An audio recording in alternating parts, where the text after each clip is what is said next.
volta. Alguns poderiam perguntar: como podemos saber quando o Espírito será tirado?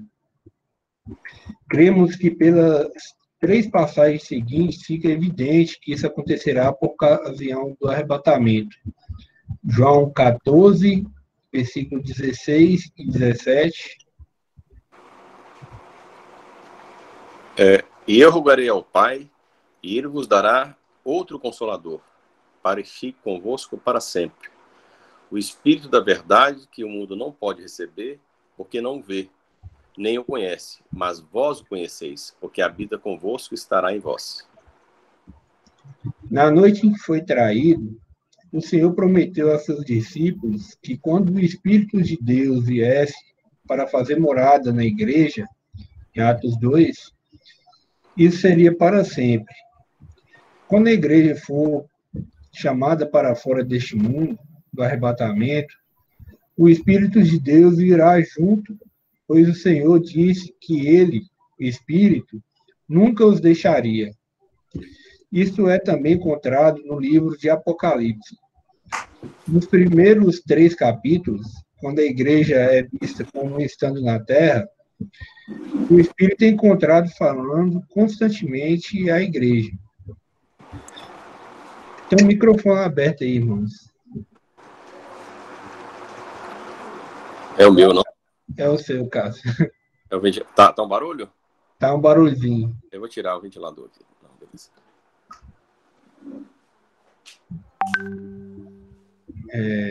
Continuando, irmãos. Parece que sim, Cássio. Parece que sim. Não, beleza. Mas depois do capítulo 4, versículos 1 e 2 de Apocalipse, Cássio, por favor. Repete, por favor. Versículos 1 e 2 do capítulo 4 de Apocalipse. Depois dessas coisas olhei, eis que estava a porta aberta no céu. E a primeira voz, que como de trombeta ouvira falar comigo, disse: sobe aqui e mostrar-te as coisas que depois devem acontecer. E logo fui arrebatado em espírito, e eis que um trono estava posto no céu, e um assentado sobre o trono. Quando a igreja é representada como sendo tirada do mundo, o Espírito não é mais mencionado até os capítulos 14 e 13 de Apocalipse. Apocalipse 14, 13? Isso. Ah, tá. E ouvi uma voz do céu que me dizia: escreve, bem-aventurados os mortos que desde agora morrem no Senhor. Sim, diz o Espírito, para que descansem dos seus trabalhos e as suas obras os sigam. E Apocalipse 22, 17. E o Espírito e a esposa dizem: vem. E quem ouve, diga: vem. E quem tem sede, venha. E quem quiser, tome de graça da água da vida. Os quais se passam após a tribulação. Compare também os capítulos 2 e 7. Capítulo 2, versículo 7 de Apocalipse. 2, 7. Quem tem ouvidos, ouça o que o Espírito diz às igrejas. Ao que vencer, dar-lhe-ei a comer da árvore da vida que está no meio do paraíso de Deus. Versículo 11. Do mesmo capítulo. Isso. Quem tem ouvidos, ouça o que o Espírito diz às igrejas. O que vencer não receberá o dano da segunda morte. Versículo 17. Quem tem ouvidos, ouça o que o Espírito diz às igrejas. Ao que vencer, darei eu a comer do maná escondido, dar-lhe-ei uma pedra branca, e na pedra um novo nome escrito, o qual ninguém conhece, senão aquele que o recebe. Versículo 29. Quem tem ouvidos, ouça o que o Espírito diz às igrejas. Capítulo 3, versículo 6. Quem tem ouvidos, ouça o que o Espírito diz às igrejas. Versículo 13. Desse mesmo? Aham. E no meio dos 7 castiçais, um semelhante ao filho do homem, vestido até aos pés de uma veste comprida e cingido pelo peito com um cinto de ouro. É o 13, Cássio. 13? 13, Zagalo. Tá, Apocalipse 1:13? 3, versículo 13. As exortações do Espírito. Sim. Quem tem ouvidos, ouça o que o Espírito diz às igrejas. E no versículo 22. Quem tem ouvidos, ouça o que o Espírito diz às igrejas. Aí ele está pedindo para a gente comparar com o capítulo 13, versículo 9 de Apocalipse. Se alguém tem ouvidos, ouça.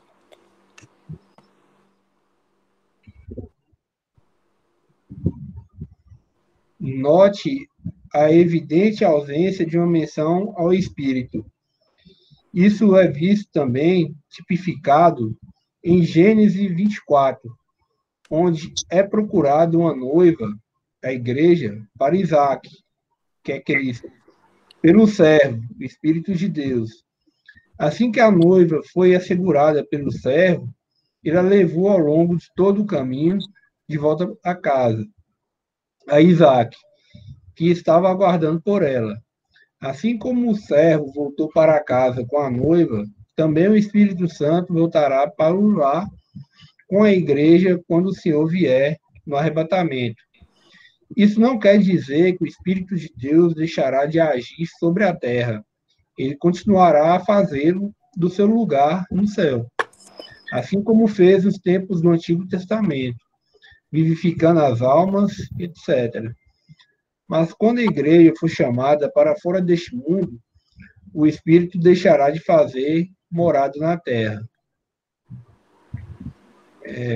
A partir dessa ocasião, o noivo, Cristo, a noiva, a igreja, e entre os amigos do noivo, os santos do Antigo Testamento, estarão juntos para sempre. 1 Tessalonicenses, capítulo 4, versículo 17.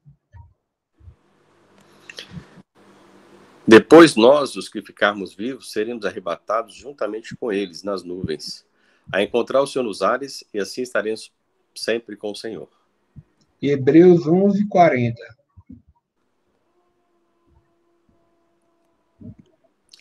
Provendo Deus alguma coisa a melhor a nosso respeito, para que eles, sem nós, não fossem aperfeiçoados. Eu e ele, em radiante glória. Aqui a gente tem acho que um poemazinho do Bruce, ou algum hino, não sei. Ele diz assim: eu e ele, em radiante glória, iremos profundo gozo desfrutar. Meu gozo será estar com ele para sempre, e o dele de ter-me no seu lar. Concluísse esse parágrafo aqui. A igreja não passará pela tribulação. Ela será levada para a glória na vinda do Senhor, o arrebatamento. Eu te guardarei da hora da tentação, tribulação, que há de vir sobre todo o mundo. Apocalipse, capítulo 13, versículo 10. Tudo se passará no momento, no piscar de olhos. 1 Coríntios, capítulo 15, versículo 51 a 56. Eis que vos digo um mistério. Na verdade, nem todos dormiremos, mas todos seremos transformados. No momento, no abrir e fechar de olhos, ante a última trombeta, porque a trombeta soará e os mortos ressuscitarão incorruptíveis, e nós seremos transformados. Porque convém que isso que é corruptível se revista da incorruptibilidade, e que isso que é mortal se revista da imortalidade. Quando isso que é corruptível se revestir da imortalidade, e isso que é mortal se revestir da imortalidade, então cumprir-se a palavra que está escrita: tragada foi a morte na vitória. Onde está, ó morte, o teu aguilhão? Onde está o inferno, a tua vitória? Ora, o aguilhão da morte é o pecado, e a força do pecado é a lei. Fica aberto aí se algum irmão for comentar.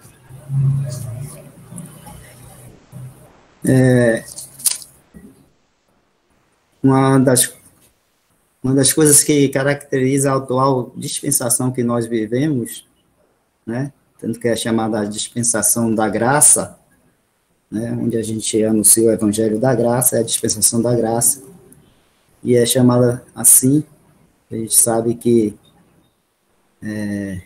a graça foi manifestada a nós, ao mundo, vamos dizer assim, através da própria pessoa do Senhor Jesus Cristo, né? Quando ele veio aqui, e a própria pessoa dele, a manifestação ali física e assim, pessoal ali da graça de Deus, né? Para todo o mundo, né? E todo aquele que crê pode desfrutar dessa graça maravilhosa que a salvação dessa pessoa maravilhosa do Senhor Jesus Cristo. Agora, uma outra característica dessa dispensação também, né, é a presença do Espírito Santo, né? A presença do Espírito Santo, tanto na Assembleia, na igreja, que é o corpo de Cristo, como em a presença do Espírito Santo em cada membro, né, desse corpo, em cada cristão. O Espírito Santo habita, né, na Assembleia e habita também em cada membro do corpo de Cristo, em cada cristão. E a gente lembra que essa dispensação, ela abriu, né, ela se iniciou, como a gente lê lá em Atos 2, Atos capítulo 2, ela teve início com a vinda do Espírito Santo, para a vinda do Espírito Santo e batizando, né, aqueles 120 que estavam ali reunidos no cenáculo. A gente lê isso em Atos 2, quando fala assim, cumprindo-se o dia, 2:1, a partir do 1, cumprindo-se o dia de Pentecostes, estavam todos reunidos no mesmo lugar. De repente veio do céu um som como de um vento veemente e impetuoso, e encheu toda a casa em que estavam sentados. E foram vistas por eles línguas repartidas como de fogo, as quais pousaram sobre cada um deles, e todos foram cheios do Espírito Santo e começaram a falar em outras línguas, conforme o Espírito Santo lhes concedia que falassem. A gente vê aqui que todos foram cheios do Espírito Santo. Então, a gente sabe que aqui é o batismo, né, com o Espírito Santo, que o Senhor Jesus já tinha falado que ocorreria, e esse batismo com o Espírito Santo dá início a essa dispensação, vamos dizer assim, essa dispensação da graça em termos do início da igreja, né? No caso, essa dispensação, Deus não mais usando o povo de Israel como testemunho aqui, né, neste mundo, mas aí sim agora usando, né, a igreja como povo celestial, e a cada cristão, assim, sendo um testemunho aqui neste mundo da verdade e da pessoa e da salvação que há na pessoa do Senhor Jesus Cristo. E aí, o final dessa dispensação, né, a gente, como está sendo falado aí, né, escrito aí pelo irmão Bruce, o final dessa dispensação é quando a igreja é arrebatada, é levada para o céu, e como foi prometido, que o Senhor Jesus prometeu que enviaria o Espírito Santo para ficar conosco para sempre, quando a igreja for arrebatada, o Espírito Santo também vai junto, né, com a igreja, com a noiva de Cristo, para estar agora de novo lá no céu, mas atuando, mas aí continuará atuando na terra, como ele atuava lá nos tempos do Antigo Testamento, no tempo lá dos santos do Antigo Testamento, né, quando ele vinha sobre aqueles a quem ele queria usar para atuar, vinha sobre aquele determinado santo do Antigo Testamento e capacitava, dava poder para atuar, né? A gente lembra, por exemplo, de Davi, né, que foi muito usado, muitas vezes, né, pelo Espírito Santo para fazer a obra do Senhor, né? A gente lê, por exemplo, lá no Juízes de Sansão, né, que o Espírito Santo vinha sobre ele, e ele tinha aquela força que nenhum homem conseguia entender de onde via aquela força, mas era o Espírito Santo, né, agindo ali na vida dele. Mas o Espírito Santo não habitava nele, né? Ele vinha sobre ele, ele tinha aquele poder, aquela força, mas depois o Espírito Santo não habitava na vida dele. Isso ocorre agora com a igreja, né, nessa dispensação, quando o Senhor foi glorificado, ele ressuscitou, depois subiu ao céu, e ele disse, quando ele subisse ao céu, estivesse à direita do Pai, enviaria o Espírito Santo, o Consolador, para estar para sempre conosco.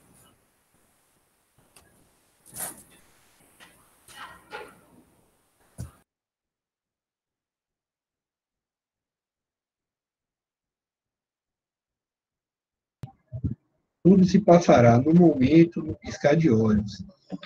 Vi recentemente também o Márcio, né, o Márcio Freitas, postando lá no Facebook dele, né, quanto tempo que demora para o Senhor voltar, né? É um piscar de olhos. Pode ser no próximo piscar de olhos, né? Então, já pensou, irmãos? No próximo piscar de olhos aqui, a gente está diante de Nosso Senhor. Então, essa deve ser a perspectiva nossa, né? No próximo piscar de olhos, né, a gente pode estar com ele. E se nenhum outro irmão for comentar, eu vou continuar a leitura.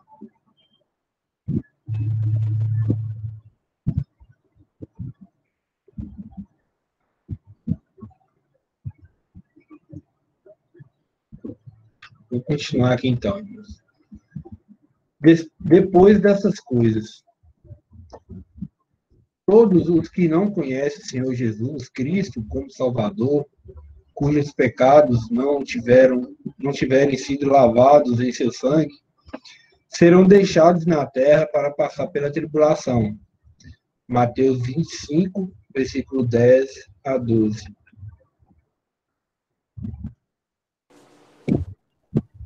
Mateus, deixa eu ver aqui, moço. E fechou-se a porta. E depois chegaram também as outras virgens, dizendo, Senhor, Senhor, abra-nos a porta. O Evangelho da Graça de Deus, Atos 20, 24, que promete justificação pela fé em Cristo e o céu como lá eterno, já não será mais pregado. Aqueles que conscientemente rejeitaram essa grande salvação nunca mais terão outra oportunidade de serem salvos.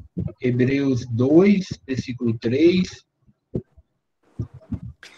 Como escaparemos nós se não atentarmos para uma tão grande salvação, a qual, começando a ser anunciada pelo Senhor, foi-nos depois confirmada pelos que a ouviram? Atos 13, do versículo 38 a 41.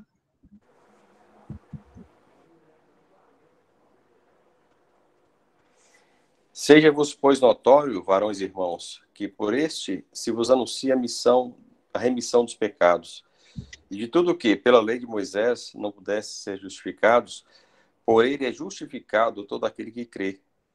Vede, pois, que não venha sobre vós o que está dito nos profetas. Vede, ó desprezadores, espantai-vos e desaparecerei, porque opero uma obra em vossos dias, obra tal que não crereis, se alguém vou contar. E saindo os judeus da sinagoga, os gentios rogaram que no sábado seguinte lhes fossem ditas as mesmas coisas. E, despedida a sinagoga, muitos judeus dos prosélitos religiosos seguiram Paulo e Barnabé, os quais, falando-lhes, os exortavam a que permanecessem na graça de Deus. Se algum irmão for comentar esse trecho. Traz aí para a gente sempre estar pensando nisso, né? A solenidade e a seriedade que é a questão do Evangelho, né? Sendo pregado, sendo anunciado, e aqueles que ouvem e não creem ou rejeitam esse Evangelho é uma coisa muito séria, né? E solene, porque está mostrando aí que aqueles que ouviram o Evangelho e não creram e rejeitaram, conscientemente rejeitaram, esse evangelho, eles não terão outra oportunidade, né, depois que a igreja for arrebatada, né? Aqueles que não receberam, que não creram, os que não tiveram oportunidade de ouvir o evangelho, ou que não, pode até ter ouvido, mas não é que rejeitaram conscientemente, né? Esses ainda assim terão ainda a oportunidade de, na tribulação, ouvir o evangelho do reino e crer, né?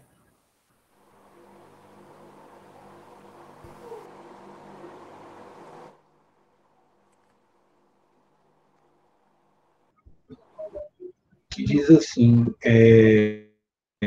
porque é impossível que os que já uma vez foram iluminados e provaram o dom celestial e se fizeram participantes do Espírito Santo e provaram a boa palavra de Deus e as virtudes do século futuro e recaíram, sejam outra vez renovados para arrependimento.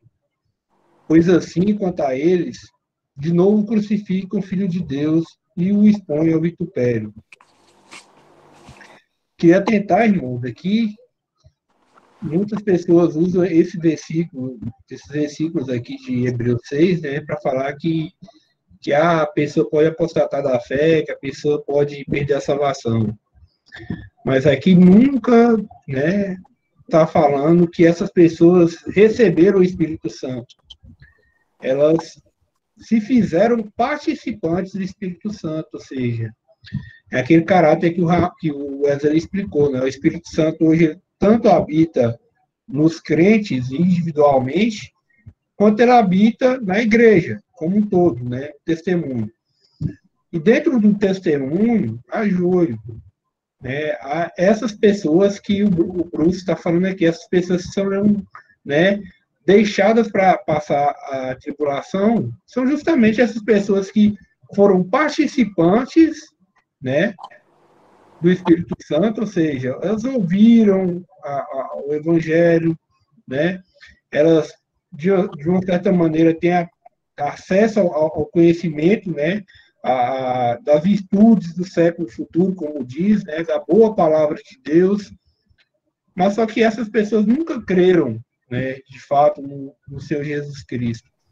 Então, quando a igreja é arrebatada, para essas pessoas que apostataram, já não tem sacrifício para elas. Já não resta sacrifício para elas. O destino delas vai ser selado ali, né? Quando a igreja for retirada.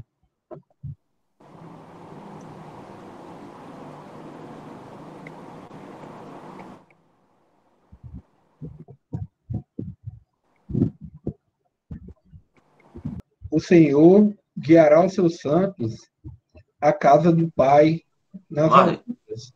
Oi. Perdão, você podia só me falar onde é que você está, Marlon, para mim poder acompanhar aqui? Minha internet caiu.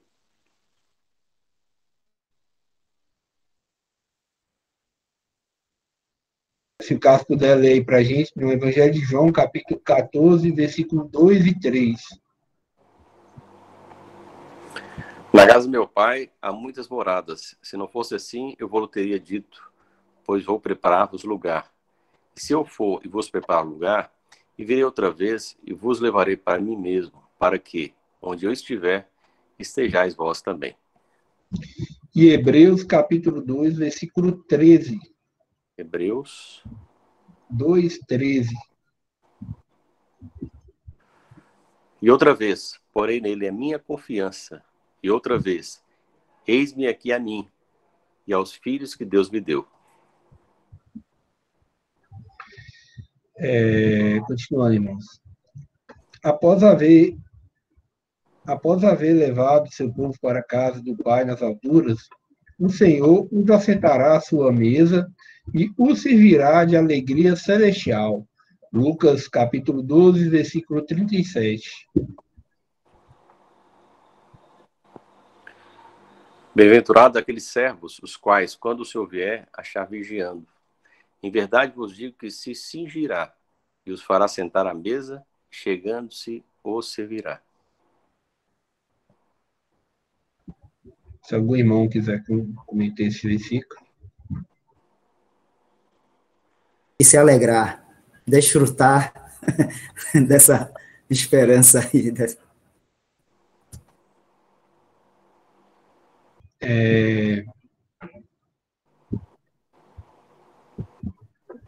O tribunal de Cristo será estabelecido no céu, onde o Senhor se assentará como juiz. Existem três razões principais para haver um julgamento. Primeiro, para magnificar a graça de Deus em atender às nossas necessidades como pecadores. Isso mostrará quão grande foi, na realidade, a nossa dívida em razão do pecado. Quando os pecados e falhas de nossa vida forem manifestados, iremos aprender quão imensa é sua graça em passar por cima de tudo isso. Tem um áudio ligado aí, irmãos. Eu acho que é o seu, Cássio. Não, eu tô ligado, mas tá atrapalhando? De vez em quando ele dá uns picozinhos. Até porque eu tenho que voltar na tela, vai voltar para outra tela para ler, mas tudo bem. Vai lá. Entendi. A segunda razão é para que em todas as coisas seja revelada a perfeita sabedoria de Deus. Ele se identificou com seu povo. Naquela ocasião, ele responderá a todas as perguntas difíceis que tivemos acerca de nossa vida. Ele mostrará a razão porque as incômodas dificuldades foram necessárias para a nossa formação. A terceira razão é para que sejam determinadas quais as recompensas, galardões dos santos e o lugar que ocuparão no reino. O resultado disso estimulará o eterno louvor dos santos de Deus. O caráter... Desculpa aí, irmãos, aqui está travando um pouquinho, deixa eu ver aqui. O caráter da sessão não será judicial, não serão os pecados dos crentes que estarão em questão. Isso já foi resolvido de uma vez para sempre pela obra completa de Cristo na cruz. O conhecimento disso dá ao crente grande ousadia, uma vez que lhe assegura que não será surpreendido pelo dia do juízo. 1 João, capítulo 4, versículo 17. 1 João 4:17. 4:17, vamos lá. Nisso é perfeita a caridade para conosco, para que no dia do juízo tenhamos confiança, porque qual ele é, somos nós também neste mundo.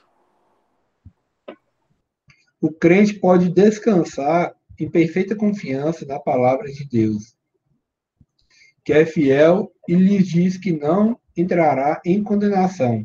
João 5, 24.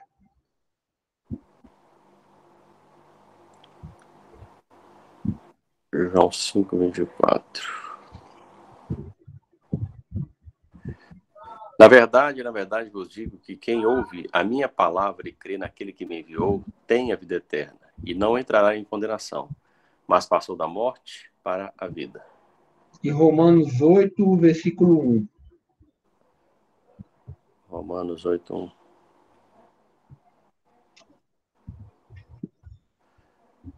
Portanto, agora nenhuma condenação há para os que estão em Cristo Jesus, que não andam segundo a carne, mas segundo o Espírito. Mas as ações do crente, 2 Coríntios 5, 10.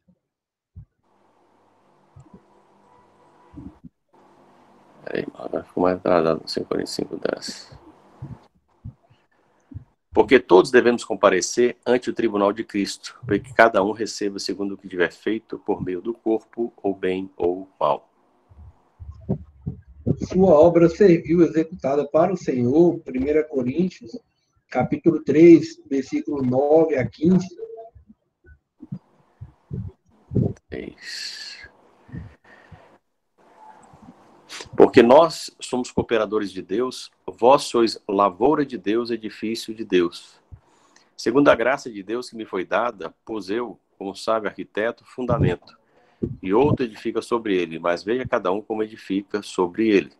Porque ninguém pode pôr outro fundamento, além do que já está posto, o qual é Jesus Cristo. E se alguém sobre este fundamento formar um edifício de ouro, prata, pedras preciosas, madeira, feno, palha, a obra de cada um se manifestará. Na verdade, o dia a declarará, porque pelo fogo será descoberta, e o fogo provará qual seja a obra de cada um. Se algo que alguém edificou nessa parte permanecer, esse receberá galardão. Se a obra de alguém se queimar, sofrerá detrimento, mas o tal será salvo, todavia, como pelo fogo. Seus motivos, 1 Coríntios 4, versículo 4 a 5. Porque em nada sinto culpado, mas nem por isso me considero justificado, pois quem me julga é o Senhor. Portanto, nada julgueis antes de tempo, até que o Senhor venha, o qual também trará à luz as coisas ocultas das trevas e manifestará os desígnios dos corações. E então, cada um receberá de Deus o louvor. Romanos, capítulo 2, versículo 15 e 16. Os quais mostram a obra da lei escrita no seu coração, testificando juntamente a sua consciência e os seus pensamentos, quer acusando-os, quer defendendo-os, no dia em que Deus há de julgar os segredos dos homens por Jesus Cristo, segundo o meu evangelho. Suas palavras, Mateus 12, 36 e 37. Mas eu vos digo que de toda palavra ociosa que os homens disserem, hão de dar conta no dia do juízo. Porque por tuas palavras serás justificado, e por tuas palavras serás condenado. Isso é exercício pessoal. Romanos 14, versículos 1 a 12. De 1 a 12.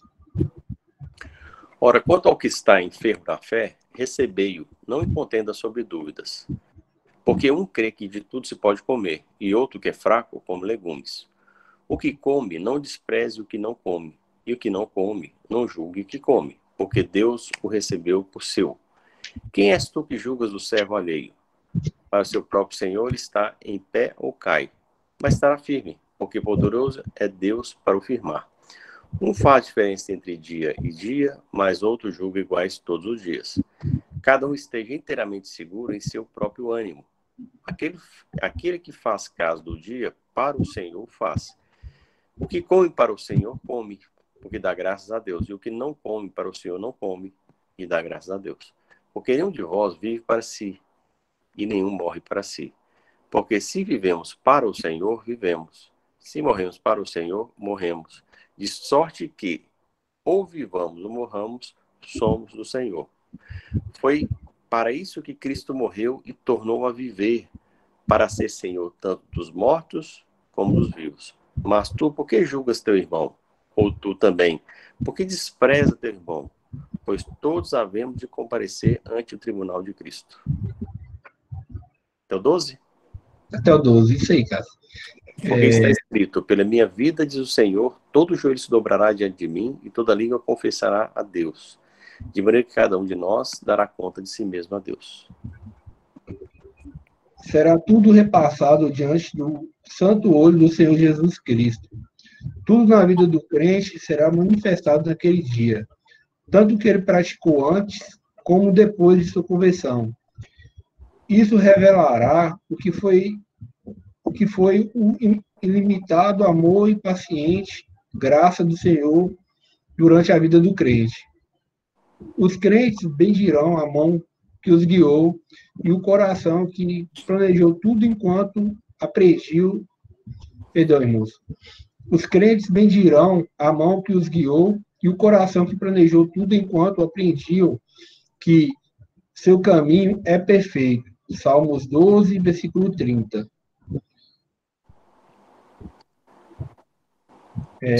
Salmos 12? Mas ele já leu aqui, Cássio. Ah, sim. Seu caminho é perfeito. Salmos 12, não, perdão, 18, versículo 30. Se algum irmão quiser comentar essa parte aqui. Estou com a impressão que a gente já leu esse trecho, irmãos. Existem dois tipos de juiz. Cristo executará juízo no caráter de ambos. Um tipo de juiz é aquele que está no caráter de alguém investido de autoridade para decretar a sentença em juízo sobre um réu culpado. Por exemplo, um juiz que atua nas cortes judiciais de um país. O cristão nunca se encontrará perante Cristo nesse caráter de juiz. João 5:24, que foi lido, né? E Romanos 8:1, que também foi lido. O outro tipo de juiz que atua como um árbitro, tendo conhecimento suficiente para decidir o mérito de um determinado assunto. Por exemplo, o juiz de algum concurso de exposição de arte. Este tipo de juiz, avalia a qualidade e a beleza de uma determinada obra em exposição. É nesse segundo caráter que Cristo é visto como juiz para os crentes. Eu vou ler aqui o trechinho aqui do Bruce.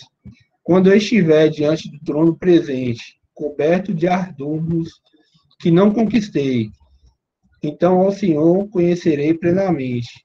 Então saberei o quanto tenho e não sei. Se algum irmão for comentar esses trechos aí anteriores, dá uma pausa.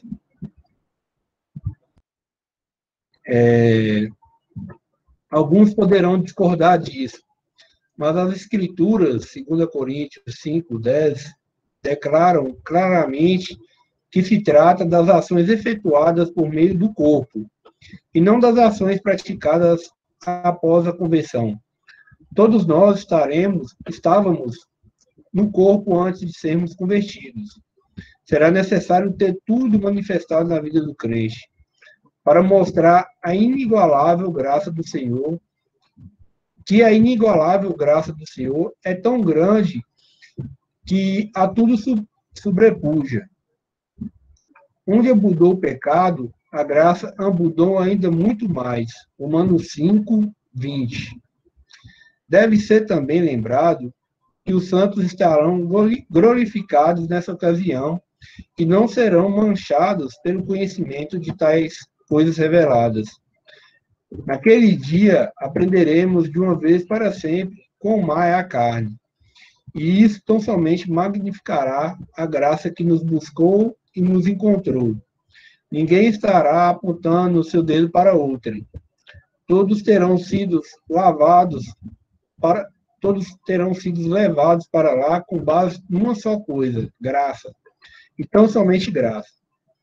E então, ao descobrirmos, em meio a tudo isso, que ele encontrará um motivo para nos galardoar, seremos vencidos por uma compreensão do seu amor e graça de uma forma muito mais profunda do que jamais poderia ser alcançado, se não fosse tudo revelado a nós. Isto irá gerar as mais altas e vibrantes notas de louvor. Aquele que nos ama e em seu sangue nos lavou dos nossos pecados. Apocalipse 1, versículo 5. Se algum irmão for comentar. Deixa eu ler isso aqui. Não, eu li aqui, cara, esse trechozinho aqui, né? Aquele que nos ama e em seu sangue nos lavou dos nossos pecados. Tem que colocar a referência, né? Apocalipse 5.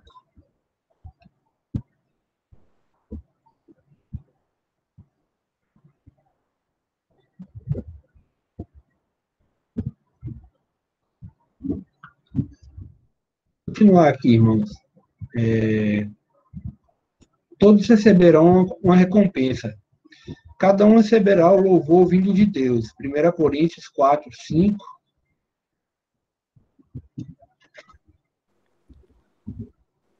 Coríntios 4:5.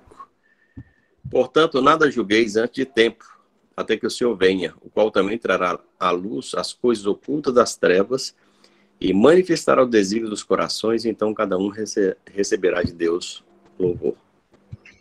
E Mateus 25, versículo 21 a 23.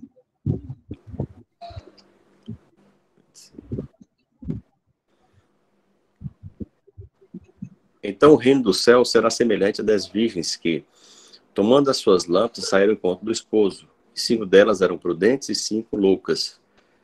As loucas, tomando as suas lâmpadas, não levaram azeite consigo. Até o 3? Até o 23. Ah, sim. Mas as prudentes levaram azeite em suas vasilhas com as suas lâmpadas, e tardando o esposo, toscanejaram todas e Acho que não é essa adormeceram. não, viu? 21, capítulo 25, Isso. Desculpa, Mateus o quê? Mateus 25, versículo 21 e 23. A 23, né? Perdão. E o seu senhor lhe disse: bem está, servo bom e fiel. Sobre o pouco foste fiel, sobre o muito te colocarei. Entra no gozo do teu senhor. E chegando também o que tinha recebido 2 talentos, disse: Senhor, entregaste-me 2 talentos. Eis que com ele ganhei outros 2 talentos. Disse-lhe o seu senhor: bem está, bom e fiel servo. Sobre o pouco foste fiel, sobre o muito te colocarei. Entra no gozo do teu senhor. Até o? Até o 23. É isso aí. É isso aí. Talvez existam 7 coroas que serão dadas como recompensa. A coroa incorruptível, 1 Coríntios 9, 25.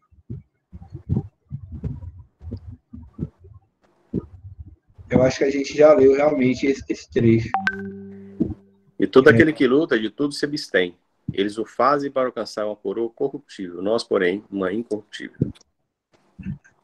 A coroa de gozo, 1 Tessalonicenses, capítulo 2, versículo 19. 1 Tessalonicenses, capítulo 2, 9? 19. 19. Porque qual é a nossa esperança ou gozo, ou coroa de glória? Porventura não sois vós também diante de nosso Senhor Jesus Cristo em sua vinda? 2 Timóteo, capítulo... Perdão, Cássio. A coroa da justiça, 2 Timóteo, capítulo 4, versículo 8. 2 Timóteo 4, 8. Isso. Desde agora a coroa da justiça me está guardada, ao qual o Senhor, justo juiz, me dará naquele dia, não somente a mim, mas também a todos os que amarem a sua vinda. A coroa da vida, Tiago 1, 12. Tiago, capítulo 1, versículo 12. Tiago, capítulo 1, versículo 12.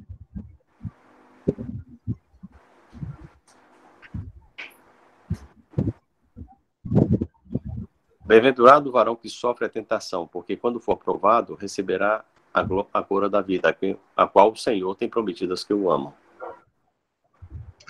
A coroa da glória, 1 Pedro, capítulo 5, versículo 4. E quando aparecer o sumo pastor, alcançareis a incorruptível coroa de glória.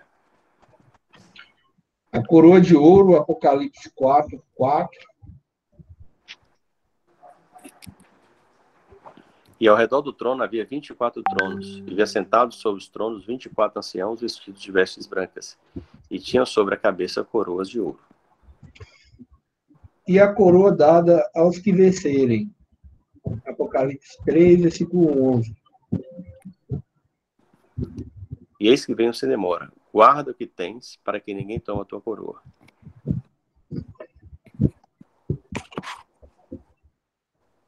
Todos os santos representados nos 24 anciões tomarão seus lugares em tronos ao redor do Senhor Jesus no céu, e enquanto olham para o Senhor em toda a sua glória, como Criador e Redentor, lançarão suas coroas e a si próprios aos pés em adoração e louvor. Apocalipse 4, versículo 10.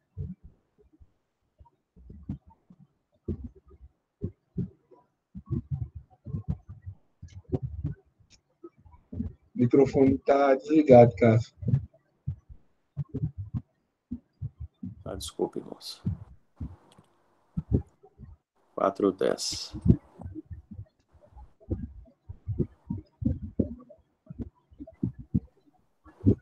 Oh, meu Deus, vou dar a Bíblia aqui.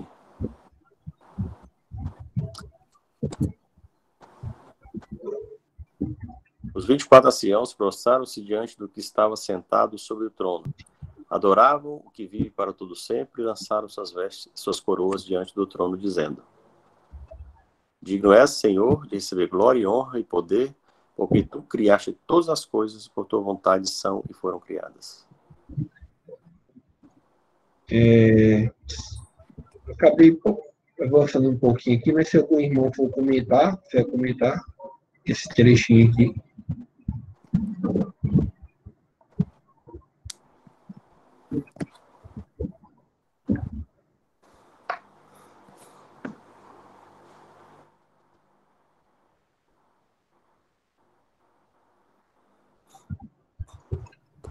Continuar então, irmãos.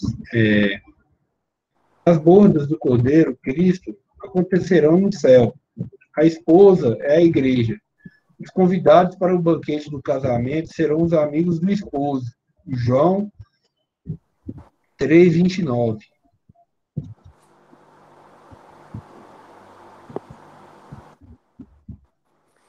Aquele que tem esposa é o esposo, mas o amigo do esposo, que lhe assiste e ouve, alegra-se muito com a voz do esposo. Assim, pois, já essa minha alegria está cumprida. E os santos do Antigo Testamento, Apocalipse capítulo 19, versículos 6 a 10. E ouvi que a voz de uma grande multidão, e como que a voz de muitas águas, e como a voz de grandes trovões, que dizia: Aleluia! Pois já o Senhor Deus Todo-Poderoso reina. Regozijemo-nos e alegremos e demos-lhe glória, porque vindas são as bodas do Cordeiro, e já a sua esposa se aprontou. E foi-lhe dado que se vestisse de linho fino, puro e resplandecente, porque o linho fino são as justiças dos santos. E disse-me: escreve: bem-aventurados aqueles que são chamados à ceia das bodas do Cordeiro. E disse-me: essas são as verdadeiras palavras de Deus. E eu lancei-me a seus pés para o adorar. Mas ele disse-me: olha, não faças tal. Sou teu conservo e de teus irmãos que têm o testemunho de Jesus. Adora a Deus, porque o testemunho de Jesus é o espírito da profecia. É difícil situar com exatidão quando isso acontecerá. Será em algum momento após o tribunal de Cristo e antes da sua vinda. Tão logo o Espírito Santo e a Igreja, cuja presença na terra tem estado a refrear as paixões dos homens, forem tirados de cena, a corrupção e a violência se estabelecerão rapidamente. A moral será desprezada, como foi nos dias de Noé e Ló. Lucas, capítulo 17, versículos 26 a 29. E como aconteceu nos dias de Noé, assim também será nos dias do Filho do Homem. Comiam, bebiam, casavam e davam-se em casamento. Até o dia em que Noé entrou na arca e veio o dilúvio e consumiu a todos. Como também da mesma maneira aconteceu nos dias de Ló. Comiam, bebiam, compravam, vendiam, plantavam, edificavam. Mas no dia em que Ló saiu de Sodoma, choveu do céu fogo e enxofre, consumindo a todos. A iniquidade se multiplicará. 2 Tessalonicenses, capítulo 2, versículos 6 e 7. E agora vós sabeis o que o detém, para que seu próprio tempo seja manifestado. Porque já o mistério da injustiça opera, somente há um que agora resiste até que do meio seja tirado. E Mateus 24, versículo 12.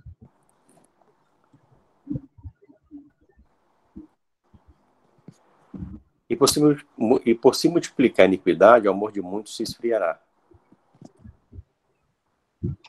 Nota: o povo de Deus é sal e luz neste mundo. Quando o sal, que antes da invenção do refrigerador era utilizado como conservante, for removido, a corrupção se estabelecerá. Quando a luz for embora, as trevas se derramarão. Mateus 5, versículos 13 a 16. Vós sois o sal da terra. Se o sal for insípido, com que há de se salgar? para não mais presta, senão para se lançar fora e ser pisado pelos homens. Vós sois a luz do mundo, não se pode esconder uma cidade edificada sobre um monte. Nem se acende a candeia e se coloca debaixo do alqueire, mas do velador, e dá luz a todos que estão na casa. Assim resplandeça a vossa luz diante dos homens, para que vejam vossas boas obras e glorifique o vosso Pai que está nos céus. Se algum irmão for comentar.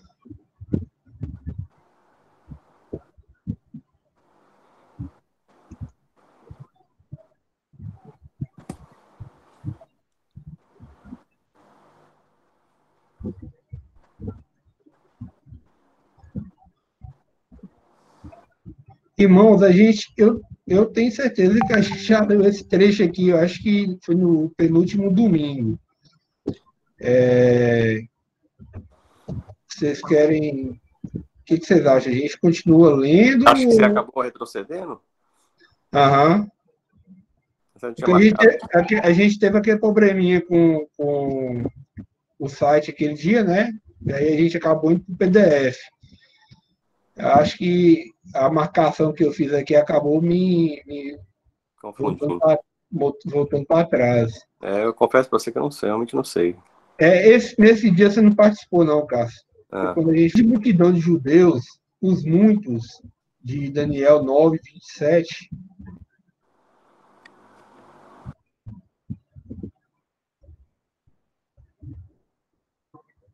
Um minuto, eu posso. Daniel 9, 27. Isso.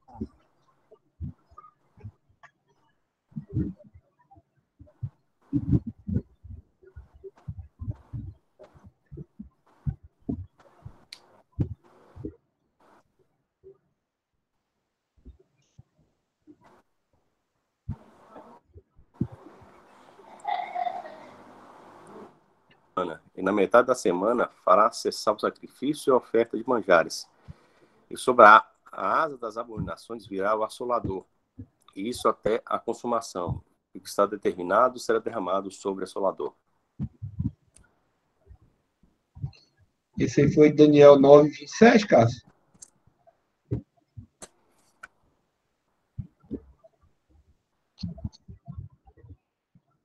Isso. Sim. Isso. Continuando. Fará uma aliança com o Império Romano revivido para buscar o Império Romano revivido para buscar o que pensarão ser uma proteção das nações árabes vizinhas e da crescente pressão política no Oriente Médio. Confiarão no poder militar de Roma, a besta, ao invés de confiarem no Senhor. Daniel 27, que o Cássio acabou de ler. Isaías 28, versículo 14 a 19.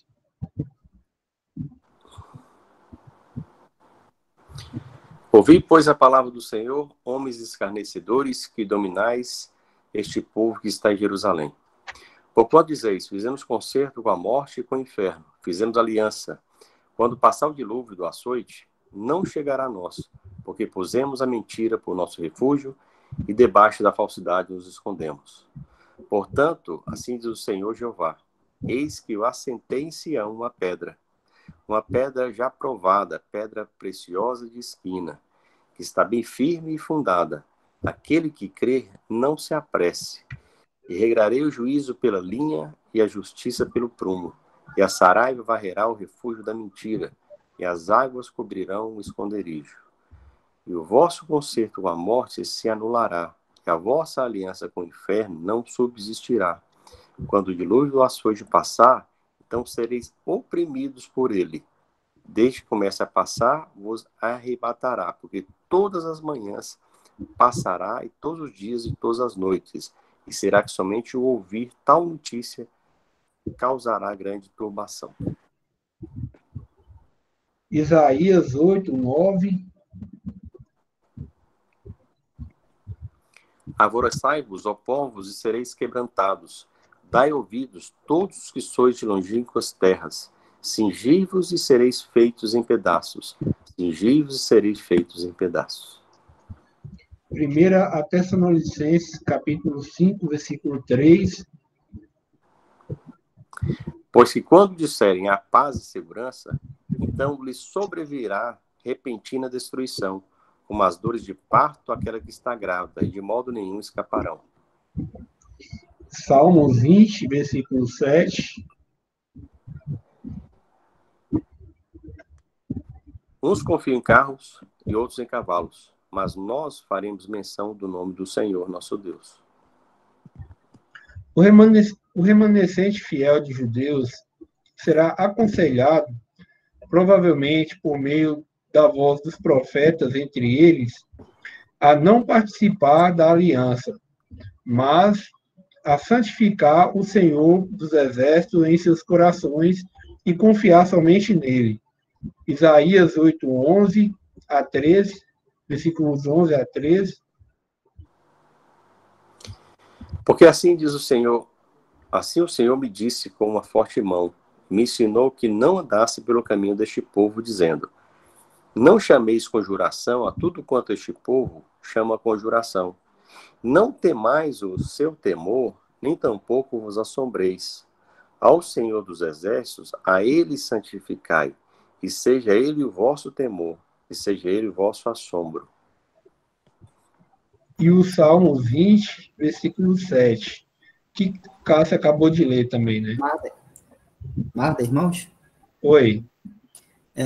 Só para situar os outros irmãos que estão ouvindo aí, porque a gente saiu, os outros trechos que a gente estava lendo, estava falando dali da igreja, né, o arrebatamento, todas as coisas ali relativas à igreja. E aí a gente mudou agora para esse novo capítulo, e aí mudou agora o caráter, não está mais se falando aí da igreja, o assunto aí agora são o povo de Deus aqui na terra, Israel, e no caso representado ali pelos judeus, e as coisas que vão acontecer após o arrebatamento da igreja, que é essa 70ª semana de Daniel, né? Só para poder situar aí, porque senão a gente saiu de um assunto, pulou para o outro, onde está tratando com o outro povo, né? Vamos dizer assim. Antes a gente estava tratando da igreja, agora a gente está tratando dos judeus, povo de Israel, e os acontecimentos durante a tribulação, que é após o arrebatamento da igreja. Só para situar aí, para a gente não ficar sem um raciocínio mais... Nos perderam. Bacana, velho. Beleza. Eu acho que até convém também a gente fazer uma pausa aqui para explicar isso aqui, né? Concordo, Marta. Era bom aí alguém explicar sobre a 70ª semana, dar um resumida e tal, para a gente se situar, né? Isso aí.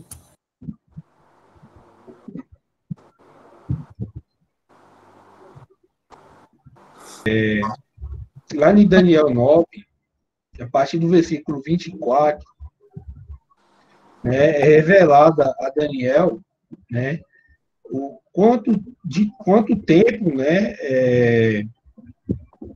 levaria para que Deus restaurasse, né, Israel ao reino, né, e que Deus estabelecesse o reino dele aqui na terra. Esse tempo é dito lá em 70 semanas, né? Eu vou ler o trecho aqui, né, mas antes eu vou pontuar para a gente entrar com um pouco de entendimento, né? Foram dadas 70 semanas, né? Ou seja, o povo de Israel estava no cativeiro, né? Israel não, perdão, os judeus, né? Os judeus estavam no cativeiro, né? Lá na Babilônia, e Daniel, né? O profeta Daniel, ele recebeu esse prazo, né, por assim dizer, e só que quando fala 70 semanas, a gente não conta, né, igual a gente conta nos dias da gente atual, né, 70 semanas é 70 vezes 7 dias, não é, cada dia desse da semana equivale a um ano, ou seja, então é 70 semanas vezes 7 anos. A gente vê isso, acho que é lá em Levítico, 7 semanas de anos. Tem um áudio ligado aí, irmãos. Vou procurar aqui. É Levítico. Deixa eu caçar aqui. Levítico 25.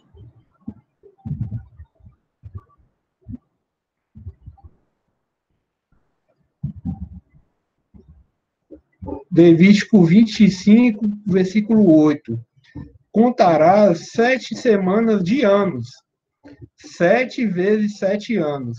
Isto é, o tempo de 7 semanas de anos. 49 anos. Então, é a própria palavra do Senhor aqui, né, trazendo essa clareza para a gente, né, e essa perfeição. Então, aqui a gente tem, né, que a partir daquele momento que foi revelado ali para Daniel, né, seriam 70 semanas de anos, ou seja, 490 anos.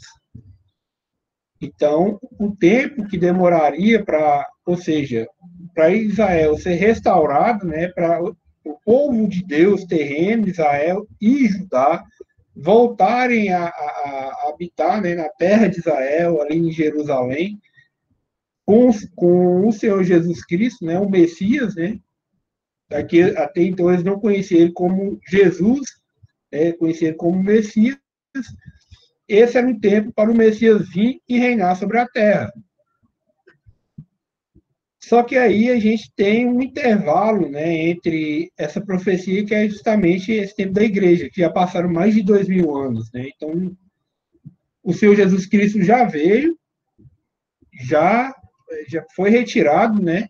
E isso aí já passou mais de 490 anos desde da Babilônia. Né? Então, eu vou ler o versículo aqui e a partir disso, a partir dos versículos aqui, a gente vai desenvolver nesse assunto. Daniel 9, versículo 24. 24 adiante, viu, irmão? Vou ler até o final. 70 semanas estão determinadas sobre o teu povo e sobre a tua santa cidade, para cessar a transgressão e para dar fim aos pecados, e para expiar a iniquidade e trazer a justiça eterna, e selar a visão e a profecia, e para ungir o Santíssimo. Sabe e entende, desde a saída da ordem para restaurar e para edificar Jerusalém, até o Messias, o príncipe, haverá 7 semanas. E 62 semanas. As ruas e muros se reedificarão, mas em tempos angustiosos. Então, vou fazer uma pausa aqui para a gente entender isso, né? Ele diz aqui, ó, sabe e entende, desde a saída da ordem para restaurar, ou seja, desde a saída para revelar esse tempo de 70 semanas para Daniel, né? E para edificar Jerusalém, né? Até o Messias haveria 7 semanas, ou seja, 70 anos, né? A partir daquele momento ali, dessas 70 semanas, seria descontado 7, né? Seria descontado 7 semanas, presta atenção nisso, irmãos, para eles reedificar Jerusalém. Ou seja, Daniel estava lá em exílio na Babilônia, e a partir dessa revelação, né, como vamos supor, hoje, vamos supor que eu sou Daniel aqui, estou recebendo essa revelação. Daqui a 7 semanas de anos, ou seja, 70 anos, né, o povo seria libertado, né, de Babilônia e voltaria para Jerusalém e reconstruiria a cidade. Né? Foi o que aconteceu. 70 anos depois, né, eles voltaram para Jerusalém, né? A gente vê isso muito lá em Esdras, né, em Neemias, né? Nesses 2 livros a gente vê esse contexto, né? O povo de Israel sendo libertado e voltando para Jerusalém para reconstruir a cidade. Beleza, então a gente tem aqui 70 menos 7, então agora a gente sobrou 63 semanas. Ou seja, falta 63 semanas agora a partir dessa reconstrução para que o Senhor Jesus Cristo viesse reinar. Só que aí ele fala, né? O príncipe e 62 semanas, só um momento aqui, irmãos. Ninguém está me chamando aqui, deixa eu só desligar aqui.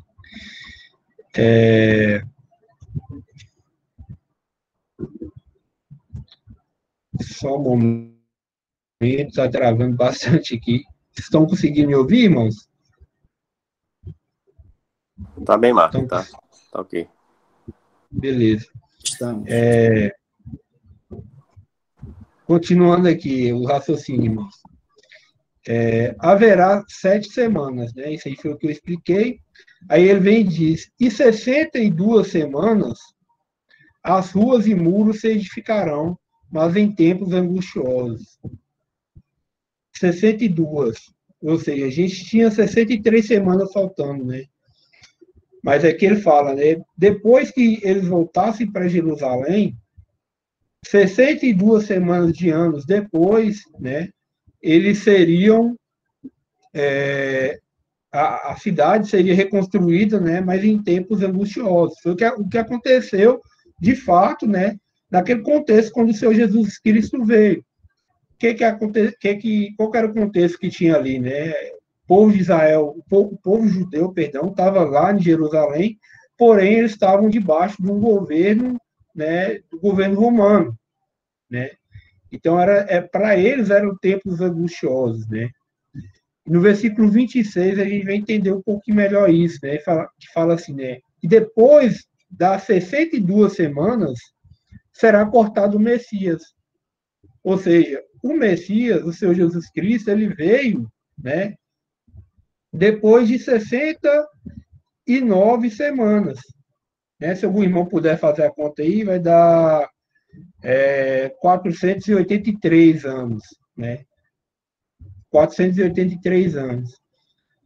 O Senhor Jesus Cristo veio. Só que aqui Daniel já está falando, né? Depois de 62 semanas, né, será cortado o Messias. Ou seja, foi o que aconteceu com o Senhor Jesus Cristo, né? Ele foi cortado. Foi a morte dele lá na cruz. Ele veio, né? Isso aí a gente vê lá em João, né? Ele veio para o que era seu, mas os seus não receberam, né? E aqui continua dizendo assim, mas não para si mesmo. E o povo do príncipe que há de vir destruirá a cidade e o santuário, e o seu fim será com inundação. E até o fim haverá guerra, e estão determinadas assolações. Esse príncipe, né, o povo do príncipe que há de vir, é justamente quem? Né, foi Tito, né, que na época era um general romano. Depois ele chegou até a ser imperador, mas na época ele era general. Ele veio na cidade, né, de Roma ali após mais ou menos no ano 70, depois que o Senhor Jesus Cristo foi morto, né, e ressuscitou. Eles vieram e destruíram a cidade de Jerusalém, destruíram o templo, né, igual o Senhor também profetizou isso lá em Mateus 24, né. Só que aí a gente tem um detalhe aqui, irmãos.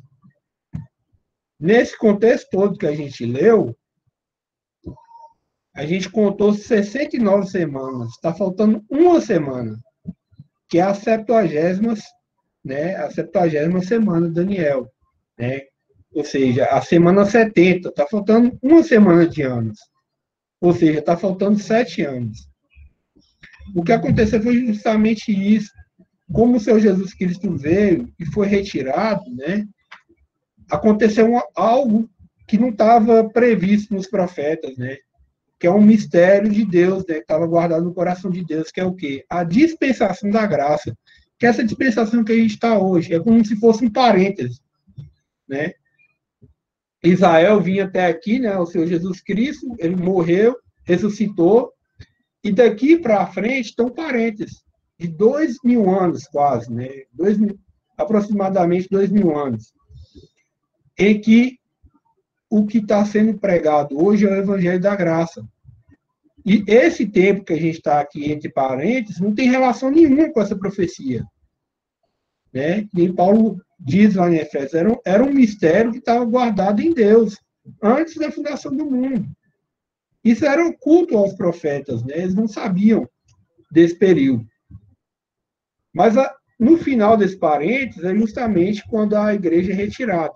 Quando a igreja é retirada, né, no arrebatamento, aí sim, aí vai abrir um espaço para a profecia, esse relógio profético, né, voltar a contar. Essa uma semana que está faltando, né, que são 7 anos, é o que a gente vai ver agora no versículo 27. Vou ler aqui para vocês. E ele firmará, né, tá falando, esse ele aqui está falando da besta, né, desse povo, do príncipe desse povo que há de vir, que é o Império Romano, que a gente já leu. Vou continuar aqui. E ele firmará aliança com muitos por uma semana. Eu vou fazer uma pausa aqui também. Quando ele fala assim, ele firmará aliança com muitos, isso aqui é a volta do relógio. Ou seja, a igreja saiu. Aí a gente pode perguntar, então, a partir do momento que a igreja é retirada, que o Espírito Santo, né, que habita aqui na Terra hoje, na igreja, é retirado, o relógio volta a contar? Não exatamente. Não exatamente.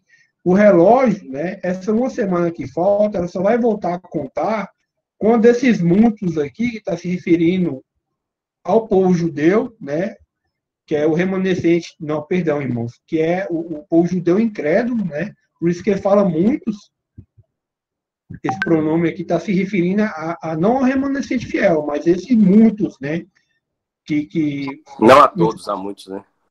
Isso. Não a todos, a muitos. Porque do todo tem um remanescente. Esses muitos, eles vão firmar um pacto, né, com a besta. É aquilo que o Senhor Jesus Cristo diz nos evangelhos, né? Eu venho em nome do meu Pai, não me recebeis.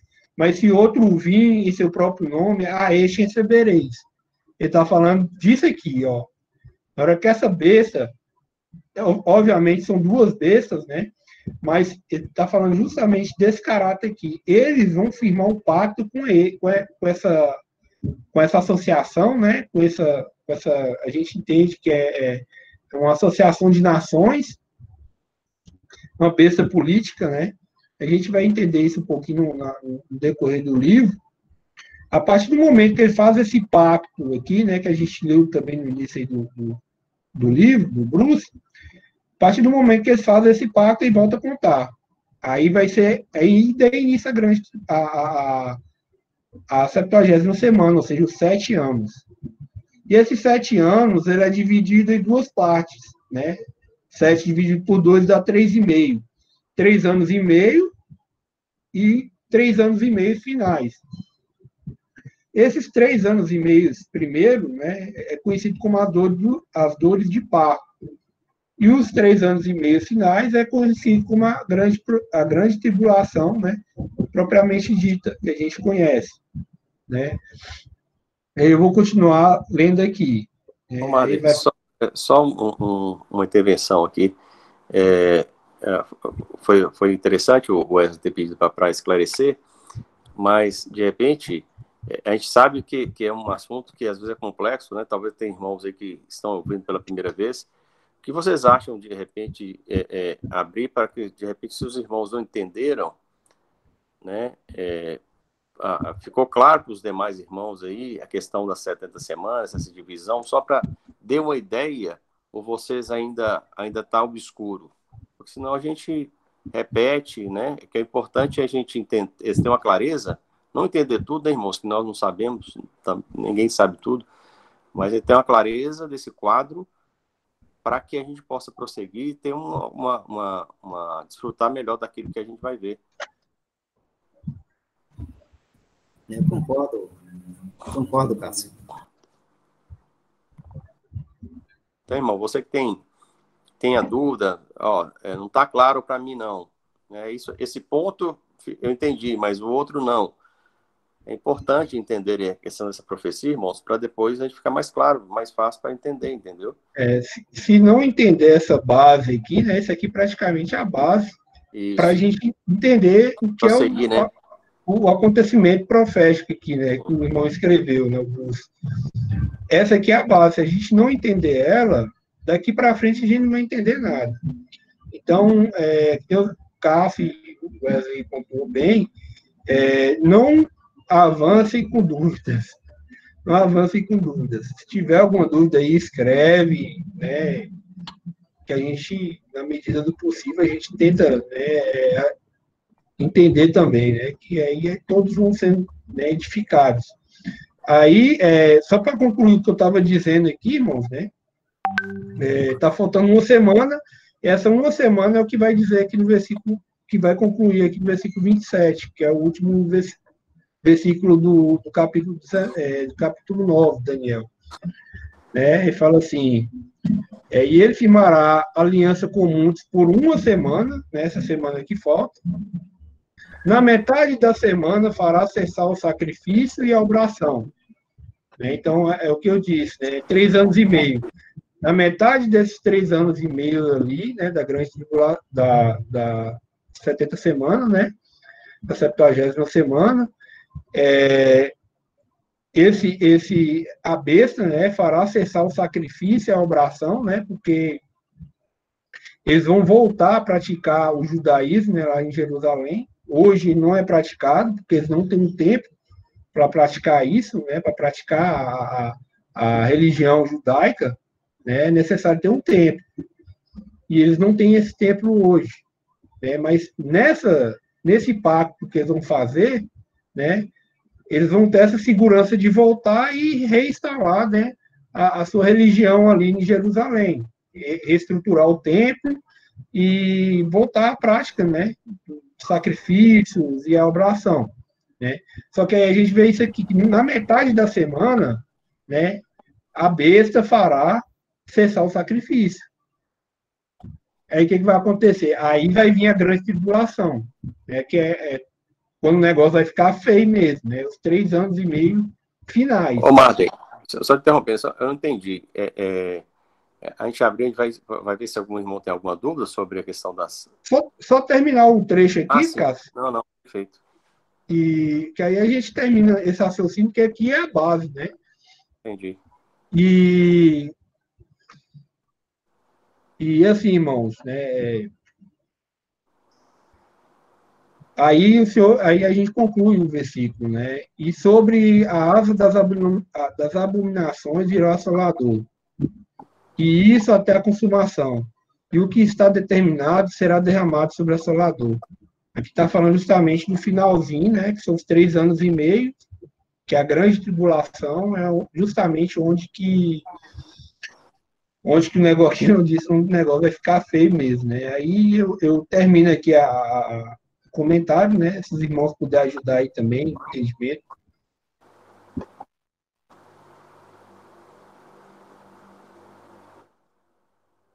Ficou claro, irmãos? Podemos escolher aqui um irmão perguntar, não?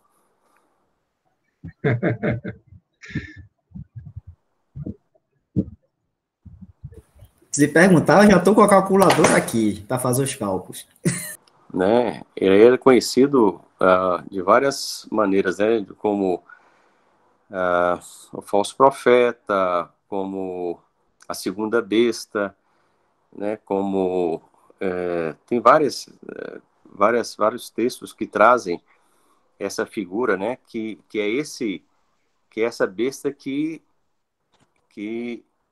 sobe da terra, né? Porque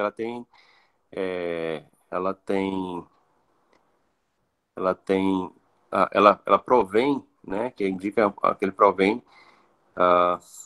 do judaísmo, né? Ao passo que essa primeira besta, né? Aquela que é chamada besta, né? Com mais, como é que eu diria? Que é assim como dito, né? Que aquela que representa que a besta é o seguinte: a besta é um personagem, a pessoa, mas antes disso ela é retratada como aquele que assume, né? Aquela confederação de nações, né? Do Ocidente. Aí quando fala do Ocidente, está falando que é exatamente essa que vem do mar, né? Que fala sobre nações. Então, basicamente, é essa diferença, né? O anticristo também é chamado de a outra besta, né? A segunda besta. Acho que é a segunda besta, não parece a outra besta, acho que é a segunda besta. Mas basicamente é isso, né? Então, são dois personagens distintos, né? Um aparece primeiro e depois aparece o outro, tá? Se querem complementar aí, Marden, o Wesley, ou outro irmão aí. É uma imitação, né? Satanás, ele em tudo ele imita a Deus, né? Ele é imitador. Né? Da mesma forma que existe três, né, a divindade, na Trindade, né, que a gente sabe, que é o Senhor Jesus Cristo, né? O Pai e o Espírito Santo. É o mesmo caráter que vai acontecer nesses 3 anos e meio finais aí, né? Vai haver três também, né? Na trindade maligna, né? Vai ser Satanás, a besta, né? Que é a besta romana. Vai ter a besta, que é o anticristo, que esse aí sai, como o Cássio falou, sai no meio dos judeus, né? Sai de entre os judeus, que esses judeus professos, né, meramente professos, que são falsos judeus, né, eles vão crer nessa besta como ela sendo o Cristo, né, e a gente vê que também tem até a falsa igreja, né, que é a meretriz. Então, a gente vê como que Satanás ele tem esse caráter de imitador. E na grande tribulação, o papel que Satanás faz é basicamente o papel do Espírito Santo hoje, né? Ele vai ficar por trás agindo nos bastidores. Né? O anticristo já fala, né? Vai ser o falso Cristo, né? Que os judeus vão receber. E a besta romana é como se fosse a imagem de Deus. Né? Então, que esse anticristo vai induzir o povo a adorar a imagem da besta. Então, é tudo um círculo maligno ali. Cortou. Tá cortando muito, mano. Eu acho que... Vocês estão me ouvindo bem aí, irmãos? Cortando demais. Eu estou ouvindo bem. Acho que é o seu aí, Cássio. Então, eu vou fechar minha câmera, meu. Aí o que vai acontecer basicamente isso, irmão. Né? A gente, assim, não tem como a gente explicar detalhadamente, né, quem são esses aqui, porque são muitos versículos, né, que apontam exclusivamente separando quem é quem, né, cada um, as figuras, né, que mostra quem é essa besta romana, quem é essa besta o anticristo. Tudo isso a gente vai ver aqui no livro do Bruce, né, ele discorre, né, detalhadamente sobre cada aspecto desse, né. Eu costumo falar que a primeira vez que eu li, né, é como se fosse uma pintura que você chega e consegue ver e entender, mas é muito detalhado, né. Então, a gente já vê que a gente vai começar a fazer uma viagem mesmo por dentro, né, das profecias, dos salmos, né, do Pentateuco, e tudo, né, direcionando para esse momento, né, que vai ser a vinda do Senhor Jesus Cristo para reinar aqui sobre a terra. Né? Então, se eu finalizar aqui meu comentário, irmãos, em relação a essa questão da besta aí. Eu queria só chamar a atenção dos irmãos, queria chamar só a atenção dos irmãos, assim, para todos, assim, e, de novo, né, só para a gente ficar atento que quando a gente fala das profecias, a gente agora vai estudar diretamente as profecias, né, relativas ao Messias, tribulação, tudo que vai acontecer ali nesse período dessa última semana de Daniel, né, e todas as profecias que foram faladas lá no Antigo Testamento se referem ao Messias, a Jesus Cristo, e depois a essa última semana de Daniel, que é a tribulação, e depois ao milênio. Então, elas não fazem referência ou não citam a igreja. Então, como o Marden tinha falado aí, a igreja estava guardada ali, um mistério que estava no coração de Deus, oculto lá, essa dispensação da graça, ela entrou, né, passou-se 69 semanas de Daniel, da profecia, falta a última, uma semana, e aí a igreja entrou aí, entre essa 69 e a última. Então, quando a gente está falando dessas coisas aqui, o povo judeu e tal, não tentem, para a gente não tentar fazer alguma ligação disso com a igreja, né? Pense assim, a gente está, vamos dizer assim, numa posição elevada, que é lá no céu, a igreja vai estar lá no céu, assistindo tudo de camarote, vamos dizer assim, né? Vamos usar essa palavra. A gente vai estar assistindo tudo de camarote, né? Então, tudo isso que vai estar sendo falado aqui, que os irmãos estão explicando e tudo mais, é sempre coisas relativas aos gentios, às nações, como Tássio falou, né? E ao povo de Israel, no caso, representado pelos judeus, né? Que hoje a gente sabe que o povo de Israel hoje, a principal tribo que representa o povo de Israel hoje é o judeu, porque as outras 10 tribos, né, estão espalhadas e perdidas aí pelo mundo. Restou a tribo de Judá e de Benjamim, que foram as que ficaram em Jerusalém, né? Claro que tem outros de outras tribos de Israel que continuou lá também, né? Mas representativamente a tribo de Benjamim e de Judá. Como a tribo de Judá é a tribo de onde vem o Messias deles, ou o rei deles, que vamos dizer assim, a tribo real, vamos dizer assim, real da realeza, né, que descende aqueles que são da realeza, vindo lá desde Davi, né? Então, ela é a principal tribo. Então, por isso que fala os judeus, né? Então, quando os irmãos falam aí da besta que sobe da terra, de que terra está falando? Da terra de Israel lá. Que hoje os judeus já estão lá, uma parte dos judeus já estão lá, mas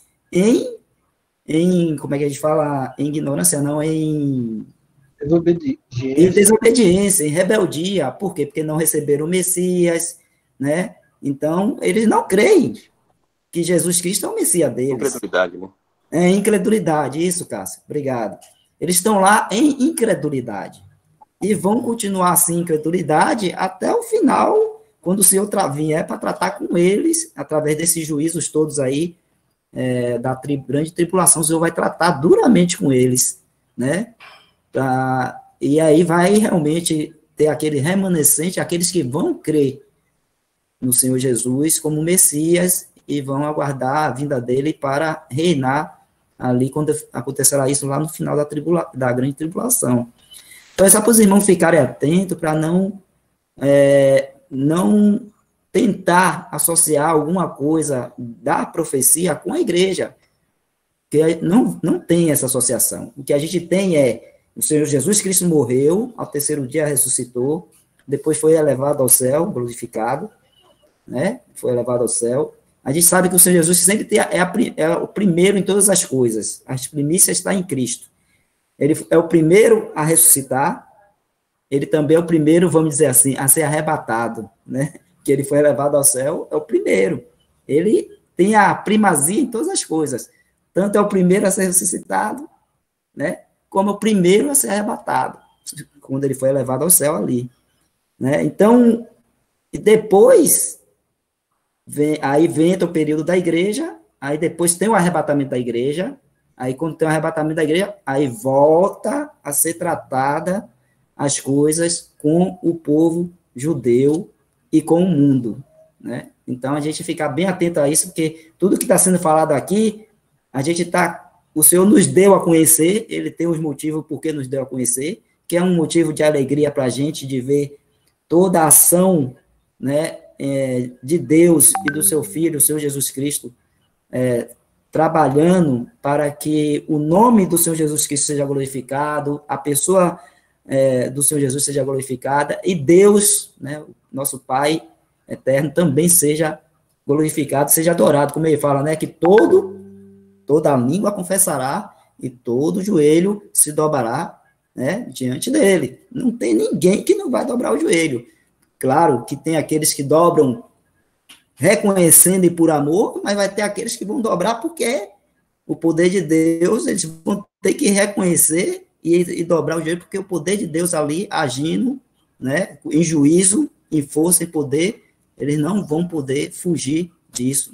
Não, para esses vai estar reservado lá um local onde depois eles vão ficar eternamente separados da presença de Deus, que é o lago de fogo, né?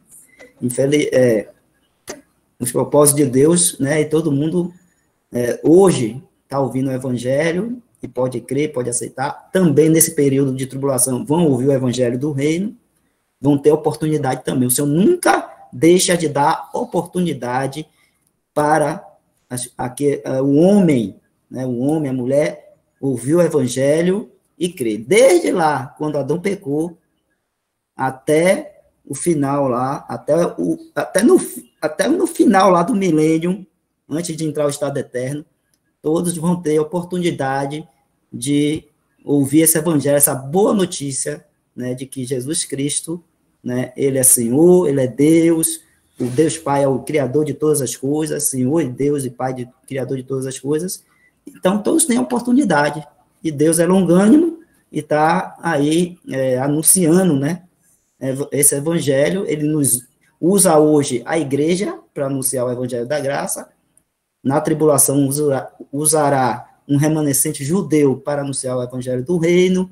Então, ele vai dando oportunidade ao homem para crer, né? Para que, e assim, receber, né? Ter essa salvação e esse gozo de estar na presença do Senhor e estar com ele eternamente. Então, é só para os irmãos ficarem atentos, porque a partir de quando a gente começar a voltar de novo a estudar sobre as Septuagésimas, profecias, tudo mais, né? Pense sempre, tá falando aqui do povo judeu e das nações. Onde é que está a igreja? Está lá no céu, está com Cristo, né? Lembre-se sempre disso. Quando estiver falando de tribulação ali, onde é que está a igreja? Está no céu, está com Cristo, né? Pensar assim. Irmãos, então, assim, a gente sabe que quem ouve as primeiras vezes e vê isso aqui sobre as 70 semanas, às vezes fica um pouco confuso, né? Eu vou falar mais para reforçar, tá? O que os irmãos falaram. Então, assim, a profecia de Daniel, né? Foi a visão que ele recebeu da parte do Senhor. Ele então já fala assim: estando eu ainda falando e orando e confessando o meu pecado e o pecado do meu povo. Quem é o povo de Daniel? Israel. Então, igreja fora, Israel, povo terreno, a igreja é o povo celestial. Ponto. Certo? Parte por aqui. Então, ele está falando de Israel. Ele está falando de Israel, está falando das nações, das tribos de Israel. Quando o irmão está perguntando aí sobre no verso 26, o Ramon perguntou, 27, firmará aliança com muitos. Quem firmará aliança vai ser a besta, né, que fará aliança com muitos. Esses muitos aqui, aí já são os judeus, primeiro. Depois, as outras tribos, ao final, elas vão também, só vai tratar com elas. Mas, a princípio aqui, são os judeus que retornam para Jerusalém em incredulidade, irmãos, como eles estão hoje. Como foi falado aí, estou repetindo algumas coisas, mas é bom para afirmar na mente dos irmãos. Então, volta a incredulidade. Dentre essa multidão desses muitos que voltam, obviamente que há um remanescente. Que é remanescente? Remanescente é vamos dizer assim, uma sobra, uma parte pequena que ficou. Assim, dentre aqueles que eram meramente professos, que, né, os judeus que eram só exteriormente, assim como nós temos hoje o cristão que é nominal, aquela pessoa que fala que crê no Senhor Jesus, mas ele só fala, só se identifica como cristão. Por que faz de nós um cristão? Né? É que nós é todo aquele que crê no Senhor Jesus. Né? Mas muitos dizem que creem no Senhor. né? Uns são joio, como foi falado, outro é trigo, né? Então, há aqueles que são meramente professos. Lá em Israel, a mesma coisa. Nem todos eram de fato, né? Então, assim, essa multidão retorna para Jerusalém, isso aí, no tempo, a igreja vai estar, como foi falado aí já, com o Senhor nos céus, e aí é iniciada essa aliança fechada com essa besta que vem, que sobe do mar, que está falando das nações, né? Que está falando da confederação de 10 nações, e uma dessas, que são chamados chifre pequeno, essa aqui é a besta, né?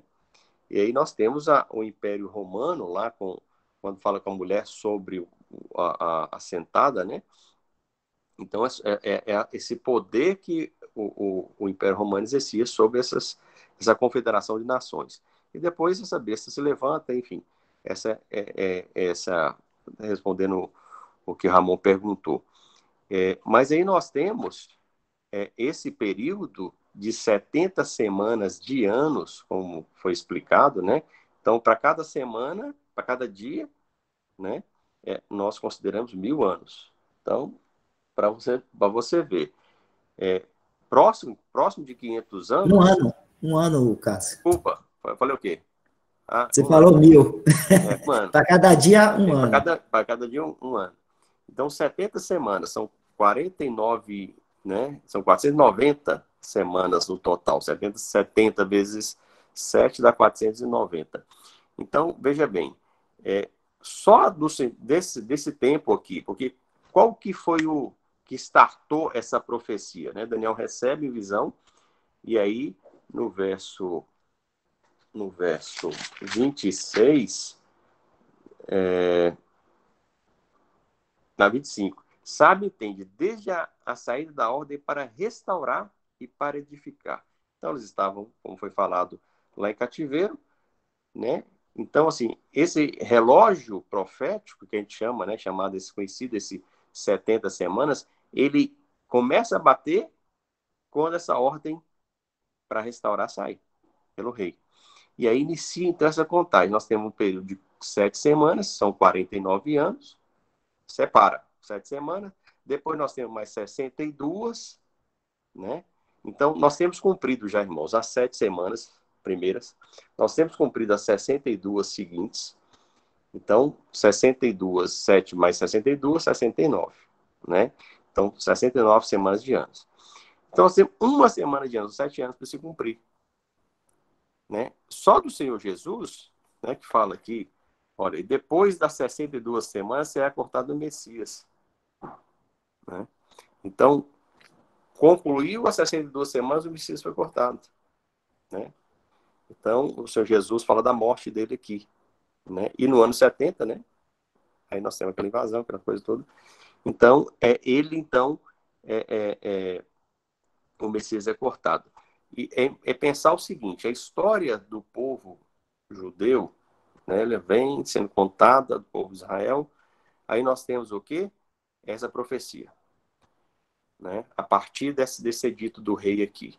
7 semanas, 62 semanas. O que aconteceu? É como se Deus congelasse o tempo, né? Congelasse, parasse aquela adoração. Naquele tempo, Jesus estava lá, irmãos, né? Depois da morte de Jesus, é como se ele estivesse congelado ali. Congelou e abriu uma janela. Essa janela tem mais de 2000 anos, que é o tempo da igreja.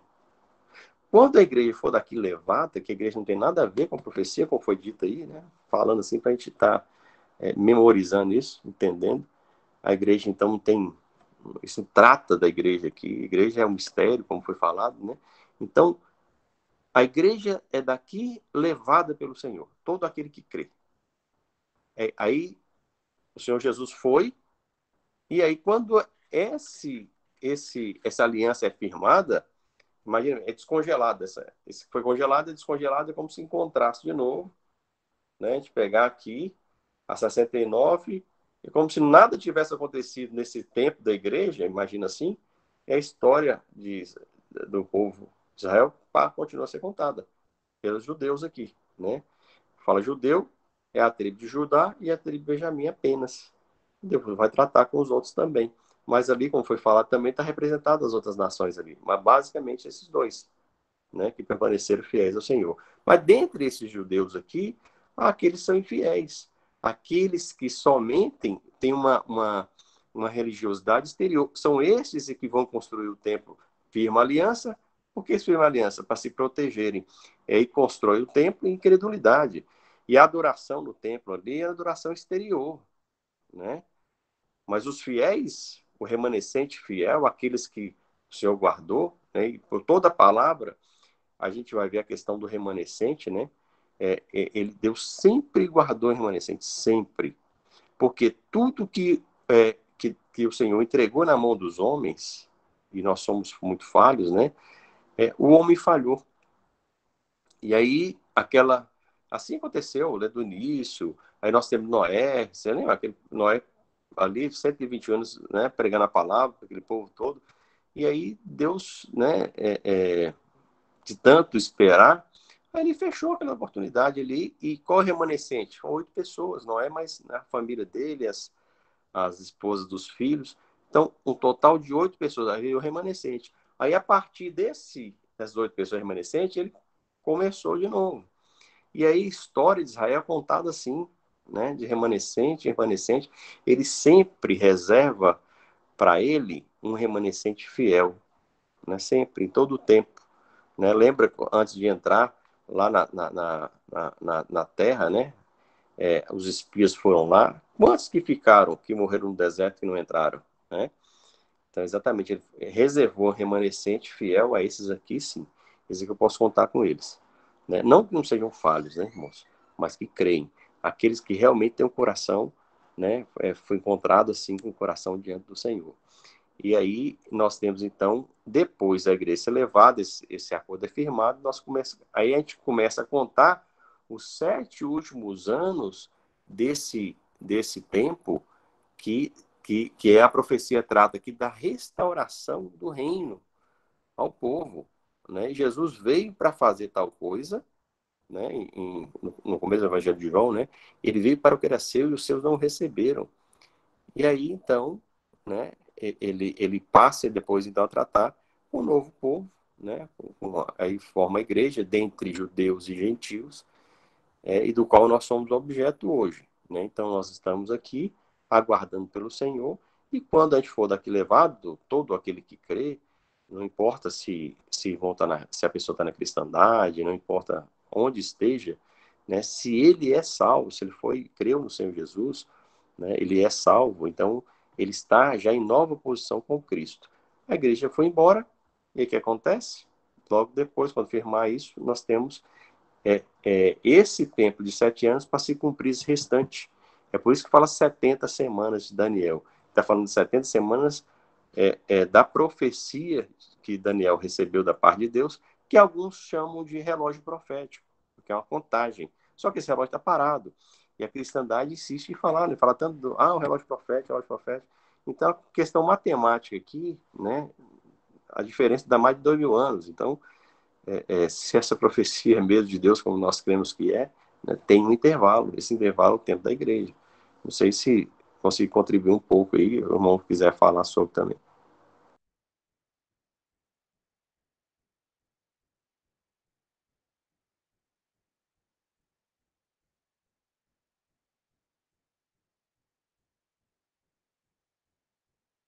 Ao final dessas 70 semanas, nós teremos a restauração do povo. Tá? A profecia trata disso. E para dar fim aos pecados e para expiar a iniquidade, trazer justiça eterna e selar a visão e a profecia e para ungir o Santíssimo. O que é selar a visão? Para fechar a profecia. Selar a visão e a profecia, ou seja, para finalizar. Né? Então, nós temos o primeiro período de 7 semanas de anos, ou seja, 49 anos.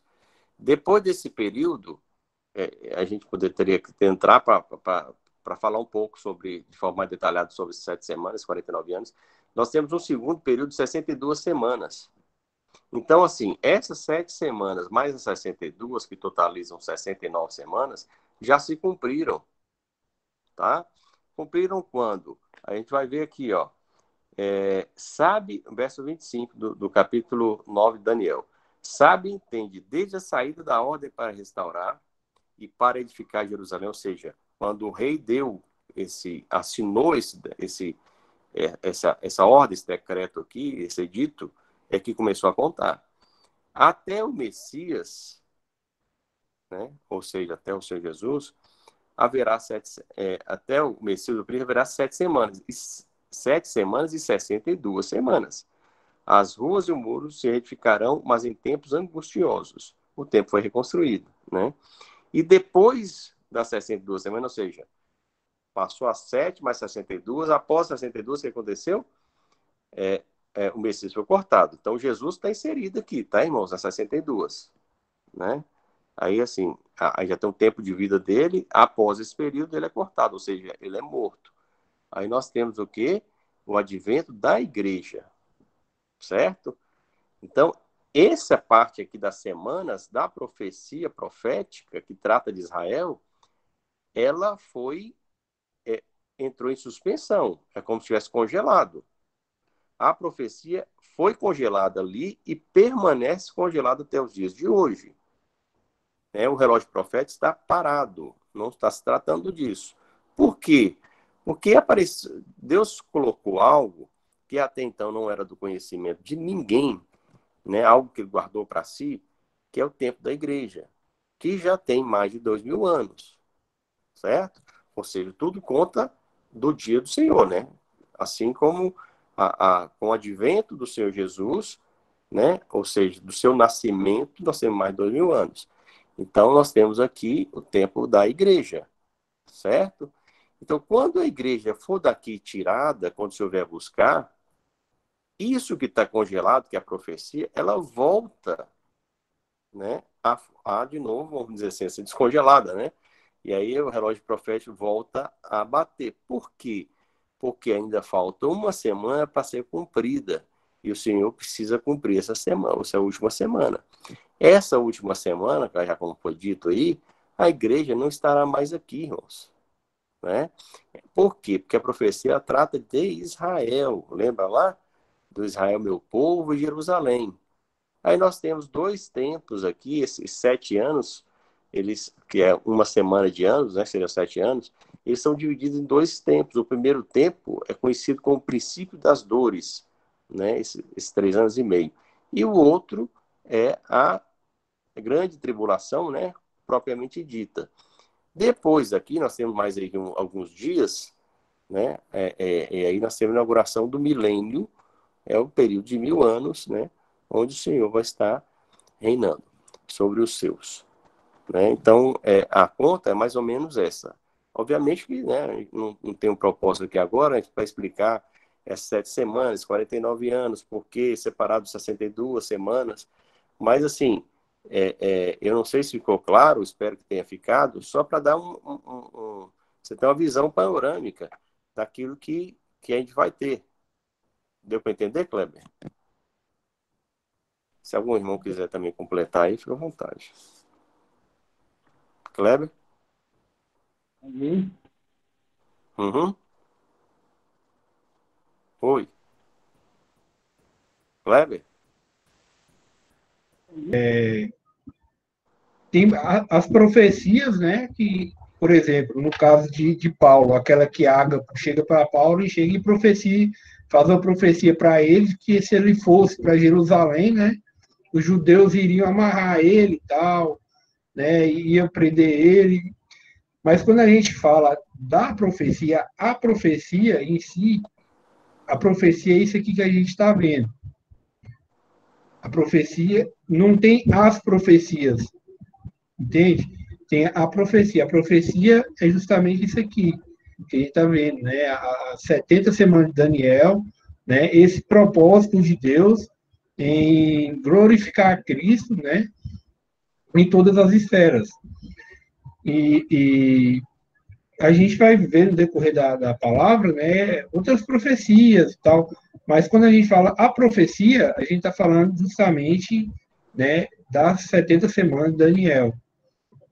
Só esse ponto mesmo que eu queria colocar.